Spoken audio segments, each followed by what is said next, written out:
Étudiants, retraités, saisonniers et étrangers, on les appelle les petites mains de la vigne. Sans eux, chaque année, il n'y aurait pas de récolte. Au château Smith-au-Lafitte, c'est pour Lisa et Julien leur première vendange, pour financer avant tout études et loyers. C'est la première fois cette année et je fais les vendanges en tant que petit boulot d'été, en tant qu'étudiante, parce que j'en ai besoin. Ça représente une source de revenus et plus particulièrement pour moi une avancée dans mon orientation professionnelle parce que je vais faire des études en agronomie.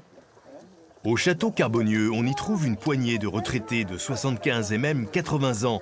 Malgré la pénibilité, ils sont toujours là par envie, mais surtout pour compléter leur pension, avec un salaire en général au niveau du SMIC. C'est un apport au budget, c'est surtout ça.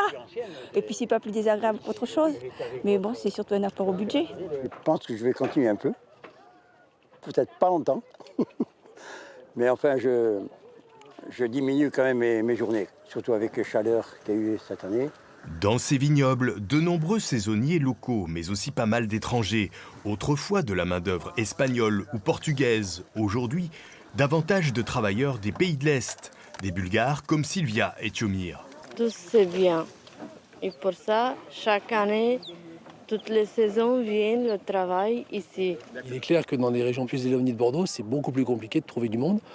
Mais quelque part, on sent quand même un peu plus de tension depuis quelques années pour trouver du monde, pour travailler dans les vignes, que ce soit en saison et même en vendange. Même si c'est un peu moins marqué en vendange, parce qu'il y a ce côté un peu magique des vendanges qui attire des gens. Si certains châteaux continuent de recruter sur place, de plus en plus font appel à des entreprises prestataires de services.